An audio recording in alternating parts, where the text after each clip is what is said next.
नेता मयूर शेखर झा ने अप्रेंटिस की बहाली, भूमि अधिग्रहण, मुआवजा, विस्थापन, नियोजन आदि ज्वलंत मुद्दे पर केंद्रीय कोयला एवं खान राज्य मंत्री सतीश चंद्र दुबे से बात की। इन समस्याओं का त्वरित गति से निदान कराने का आग्रह करते हुए उन्हें ज्ञापन सौंपा। कोयला मंत्री को दिए ज्ञापन के संदर्भ में मयूर शेखर ने प्रेस वार्ता में बताया कि मंत्री से कोयला नगर अन्नपूर्णा भवन में मुलाकात की। कहा कि पहले से जो अप्रेंटिस हैं उनकी बहाली बीसीसीएल में लंबित है। नए अप्रेंटिस की बहाली को लेकर मीटिंग समझ से परे है। उन्होंने कहा कि लंबित मांगों की पूर्ति में केवल तारीख पर तारीख ही मिल रही है।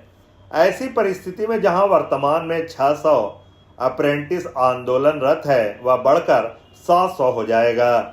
वार्ता के दौरान बीसीसीएल के सीएमडी और डीपी भी मौजूद थे।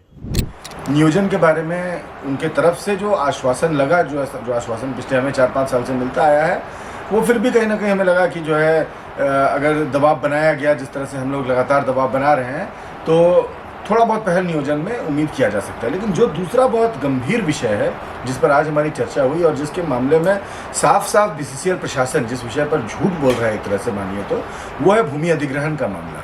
भूमि अधिग्रहण के करीब 80% जो 2020 के बाद नए एमडीओज जो शुरू हुए हैं, 80% ऐसे एमडीओज हैं जो बिना भूमि अधिग्रहण के, बिना मुआवजा दिए हुए माइनिंग शुरू कर रहे हैं।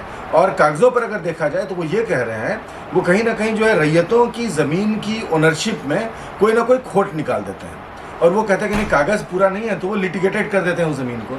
अब हमारा उसमें मांग ये है, जब मंत्री जी ने कहा तो बीसीसीएल के सीएमडी ने एक बार को तो जो है टाल मटोल कर रवैया अपनाने की कोशिश की, पर वहीं पर जब हमने इस चीज़ को उनसे कन्फ्रंट किया, वहीं पर हमने कन्फ्रंट किया कि भाई अगर लिटिगेशन है तो ये कहाँ का न्याय है कि लिटिगेशन एक तरफ से और दूसरी तरफ से नहीं है।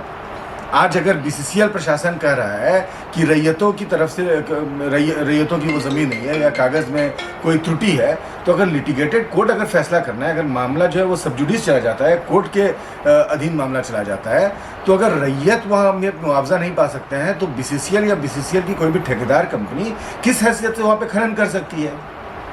अगर लिटिगेशन है तो पूरे ज़मीन पर लिटिगेशन है, और अगर खनन आप कर रहे हैं वहाँ पे तो आपको मुआवजा देना चाहिए।